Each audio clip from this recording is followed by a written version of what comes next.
Hello, all. Welcome back. Jim and Stacy here. Stacy's on camera today. She's going to ask some questions. I don't know what they are. I don't really either, to be honest. I know the first one, and then we're just gonna go from there. This could get really scary if you've ever been. And we might close not to be able that. to use all this footage. We'll see. Yeah. In the meantime, thanks for coming back. Or if you're first time here, thanks for coming. Please check out the other episodes. Please share, like, subscribe, send to other people, send to other. We're trying to get TikTok and all that set up, whatever those other things are called. It's a process. So, and thanks to those who have helped us out technically and offered to help us out, give us some advice. They've been great. We appreciate all the positive feedback we've gotten so far. Yeah. Now to Stacy. All right. Are you ready? Take Probably a deep breath. not. Get relaxed. Get into a state openness and honesty. This is what I live with.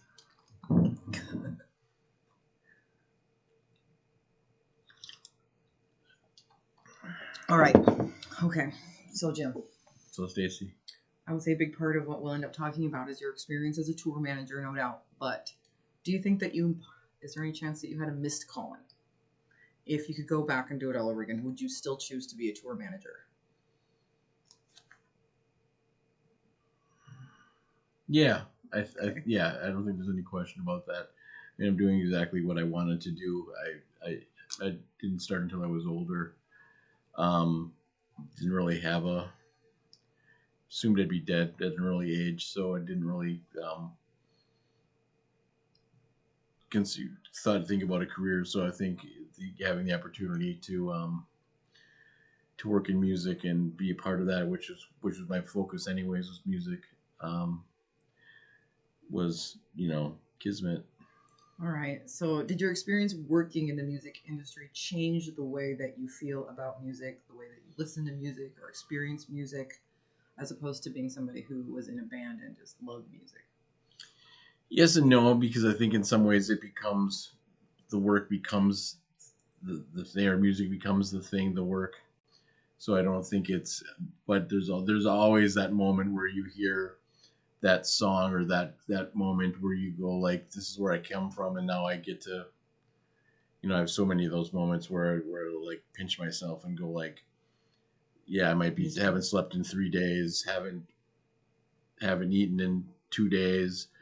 I'm being yelled at from every direction, yet John Doe just sang a song that, something like that. Like just moments where I was like, I'm just like punk rock kid from Green Bay who now is like talking to Mick Jagger, crazy things like that. All right. So you talked about not sleeping, stress, things like that. Like, do you think that maybe there's a underestimation of some of those hardships of young people like going into this industry? Do you think they fully assess what words of reality would you offer about that? I think most people come in because I think most people are honest about the work it is, that nobody gets a free ride. I mean, it's very seldom that somebody gets a free ride. So you're always, your success is going to be your work ethic and how you deal with something and how you do it. So it's going to be a big picture thing that you do it, because the moments there'll be moments where you think, well, what the hell am I doing? But the big picture is why you're doing it. I think I like to say it's 75% sheer boredom, 20% mind-blowing stress, and then 5% of it's the greatest thing in the world. Okay. All right. Do you see yourself as someone with a purpose? Never. You really don't? No, I've never had a purpose. Never. Just floated through life, and the next thing that happens to me. Well, yeah, me too, but I see myself as someone with a purpose. And that floating is like guiding you towards a purpose. I was born, I eat, I die. This is what I have to live with. She's lucky. I am lucky. Yeah. Anyway, Not that lucky. I think so. All right, so we talked about. Let's talk a little bit more about this purpose, though, because I feel like you do have a purpose. Make you miserable? No, you have a purpose for me. That's positive, and well, we'll see. We'll see. Time will tell. Time will tell. All of these videos are going to be saved for all of history. Body's dying. Hey, listen. It's quality over quantity. Anyway. Okay. So we want to talk a little bit about Minneapolis. I think we've established in this show pretty well that you have these deep roots in the Green Bay community. You know, probably even help shape the culture of this community in ways that are lasting even today. And maybe Minneapolis, in my perception, as your wife was also an experience that deeply shaped you. I still consider that my home. I mean, it's been different since I moved back to Green Bay, and I've become more involved in this community again. It's a place that I hated that now I can appreciate for what it is and what it's become. But as a growing as growing as who I am now, Minneapolis was I consider it my home in the sense that it was everything. It taught me food. It taught me relationships. It taught me music. Belonging to a group of amazing friends who I'm still close with.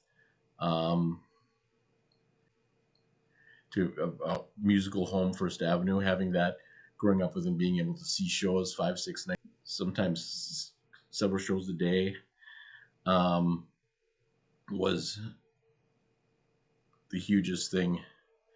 To have access to that in that community and that outlet was life changing. What were some of the most memorable shows that you saw at First Avenue during those times, and when would they have been roughly?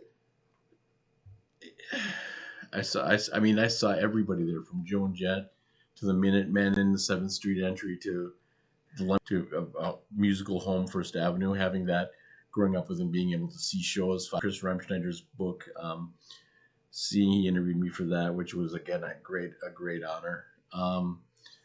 Was seeing the Smashing Pumpkins open for the Lemonheads in the entry. Seeing Soundgarden, seeing Pearl Jam, all the Nirvana, all the big bands of the 90s. I mean, living in Minneapolis in the early mid 90s was late 80s with college rock. Of all those acts was it's an unbelievable time to be a part of that world. And so, what were you doing for work at that time while you were going to, living in Minneapolis and going to First Avenue, seeing all these great shows? I was a screen printer. Okay.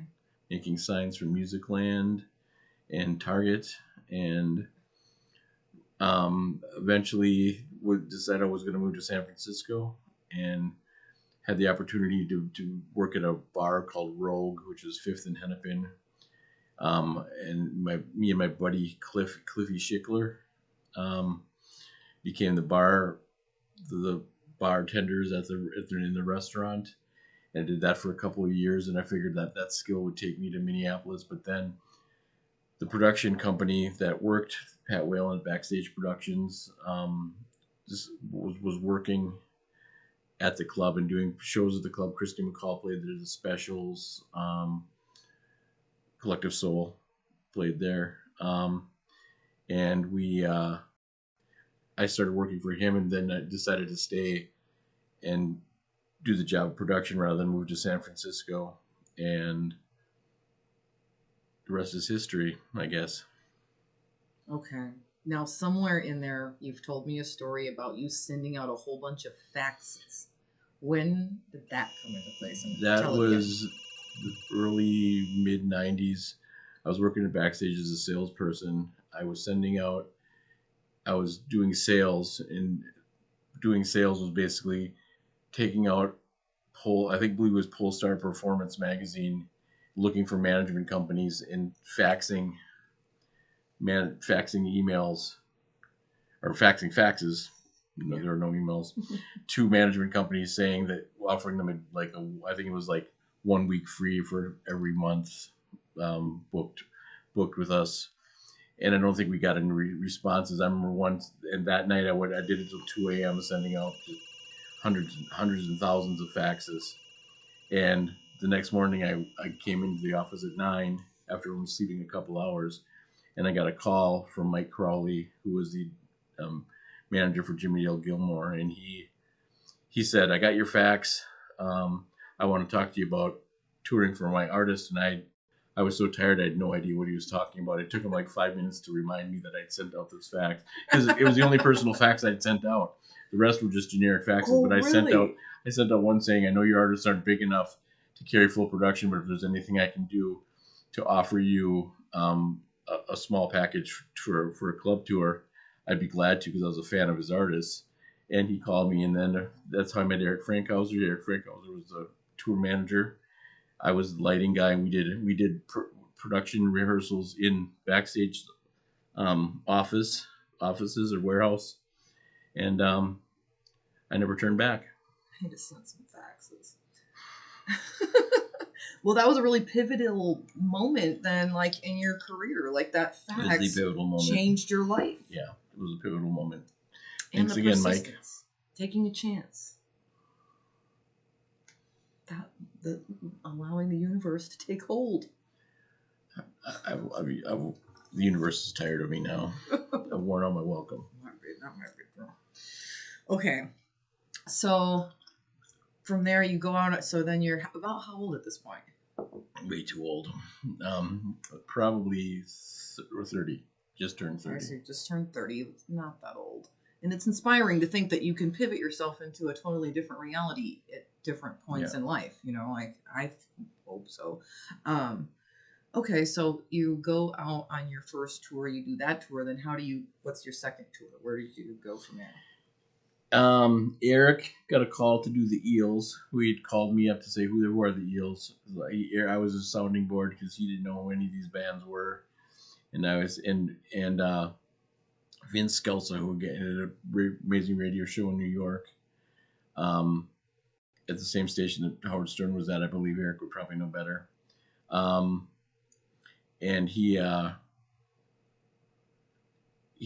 played the Eels' new record, and I was a huge fan. And Eric called that he had gotten the call from Janet Crowley that they were looking for a tour manager with Carter, who was a legendary manager or A&R guy who had discovered Tori Amos and a bunch of other people. I'm low-key upset. And he and Eric was moving on, and he asked if I was interested in becoming a tour manager, and that was. So when you finished the first tour, were you then like going to go back? Were you thinking that you were going to go back to your regular life, and that was like a one-time experience, or were you determined to I keep wanted going a tour, but I didn't know. I didn't even know how to go about it. I mean, it was, and Eric and I had become friends, and Eric and I talked about continuing on doing more, but with Jimmy or with other artists, but we I didn't really. It was just kind of in other people's hands. I wasn't really looking for it because I didn't really even know where to look. So when you got off that first tour, did you have a good reference? Like, do you feel like they were pleased with your work? And yeah, I think I mean, I think I was a shitty LD, and I didn't really know what I was doing per se, but I think that I fit in well with the group. We all, personality wise, we all got along great. And Eric and I became instant friends and have been friends now. I just saw him at LPS a few weeks ago. He's, as he said it, he had actually sent me an email, which I haven't responded to or talked about on here, but after the first episode, and he said we're more than friends, and we for sure are. We're family. Debbie and Cash and the whole group. Okay, so now you on your second tour, what was your role? I became a tour manager. So you literally became a tour manager after one tour that you got by sending out a fax. I believe crazy. so. I believe so. For you. Do you think there was anything unique? I still continued doing lights. I did lights for Paula Cole, okay. Stained later on, Machine Head. I still dabbled in Paula Cole which was all lighting, which was with Eric also. That was my first big tour, where I met Colin West and you got to wear Paula Cole's clothes, right? Well, that was we got the picture of that too. We should put in there. Yes, I was her personal assistant. I was the production manager. I was the LD, and I was production manager only, which Colin is still probably mad at me about. Is I became part of the production manager. I didn't really know what a production manager was. I just know that they got their own room, and I wanted my own room. I probably anybody that's toured with me says I haven't changed at all. So, but a few more years of marriage, and you'll be telling me you want to be a production manager all over again. Yeah, I'll be dead by then. Stop. Now you made me forget my question, and I had a good one all queued up in my brain space.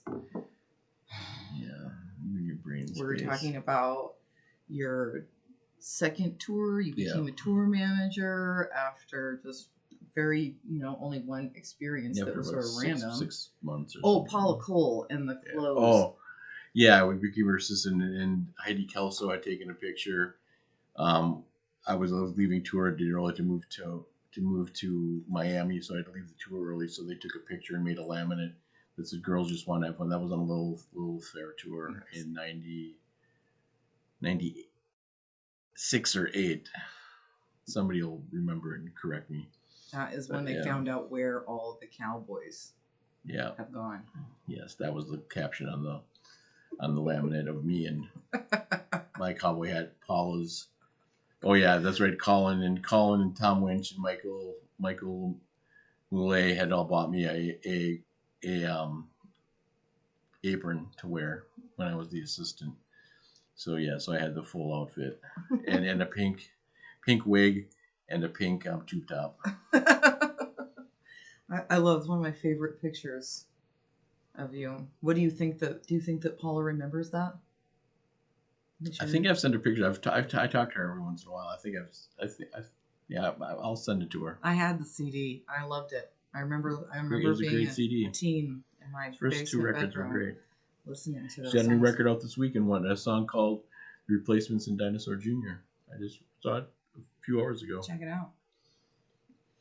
All right. So when it comes to Minneapolis and your deep attachment to it, you talked about First Avenue. Like that. Were there other things? Yes, a really important part was the friend group that I had there. I was straight edge. I stopped drinking at 17, not because I really had to, but because it was kind of where my head was at, and it was kind of rebellious to not drink in Green Bay when you're a kid. Bring it back. And so the friends that I met in Minneapolis were all these guys from, some are from Minnesota, but others were from a lot from New York, California, all over the place, who were mostly rich kids with drug problems, and we became friends, and I'm still friends with them. They're all sober still.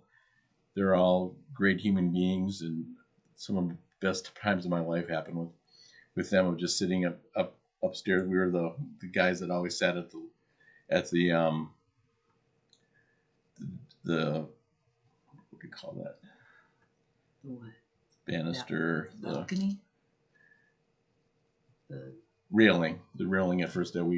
Outside the DJ booth. We always sat at the house left. That's where you could find us. Anybody that was looking for us, that's where you'd find us. Would be leaning against the railing and hanging out, waiting for everybody else to arrive. And motorcycles. We all had motorcycles at the time. Yeah. So when you're in Green Bay and you're known for being this punk rock kid, but when you moved to Minneapolis, did you kind of also maybe explore some other sides of yourself and some other culture that changed? I think musically, there was a time that musically was changing. There was a time of White Zombie. It was harder music. It was grunge. It was college rock, REM. So I think musically there was just a big thing. So it all kind of blurred together musically, and then I had dreadlocks. Yeah, I was going to mention. You said I looked like Rob. I looked like Rob Zombie. Yeah. I wasn't a hippie with dreadlocks. I was I was fashionable dreadlocks. down to my back, and had them for years. And you dated a lot of hairdressers. Yes. So they aided you in this in your hair transformations. Yes. A few of them, right? Yes. There was one in particular that something got glued. Or something. Kelly, that was we glued.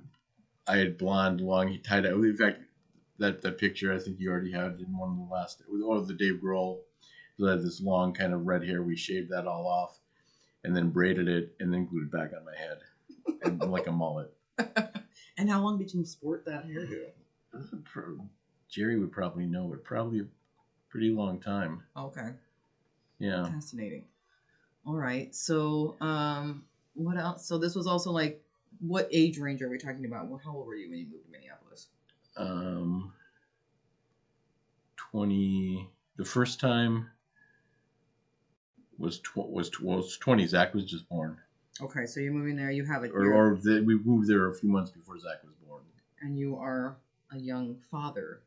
Yes. Moving to Minneapolis for the first time.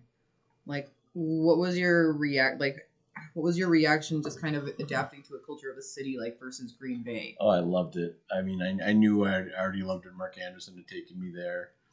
I'd already fallen in love with it as a city. It was a big version of Madison for me, which I loved Madison, but it was still a little small. So Minneapolis fit the bill for the size and the culture. And it was the time of the replacements in Husker Du and Run Westy Run and all those bands. And it was just a great time to be there. What would your younger version of yourself have thought if you would have found out that your future version of self would be the tour manager for the Replacements reunion? It didn't even enter as a possibility. Like, I didn't even know what a tour manager was. So that wouldn't even have been a possibility. Well, you know what I mean. But, would you have been shocked to find out that you would like achieve that level of success? I mean, I don't know. I was part of this in some ways, yes. I mean, as far as working, but like I became friends with Grand Hart. I became, friends with some, just being part of the scene and being noticeable. Like we hanging out on First Avenue, you get to know people. But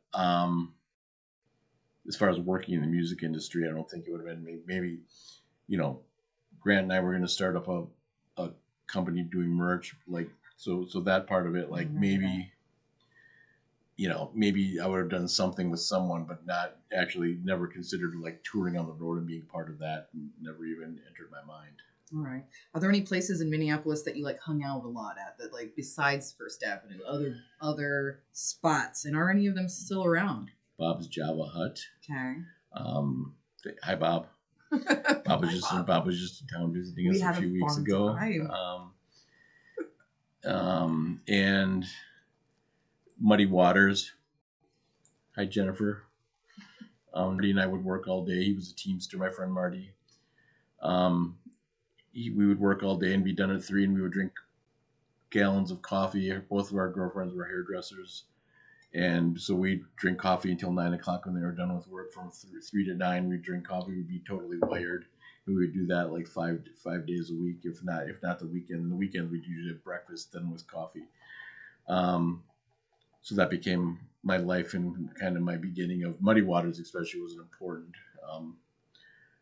part of my development in places. Bob was later on, maybe 10 years later, that Bob became the fixture of it. So it was like Muddy Waters and Bob opened, and then Bob became the place to kind of meet and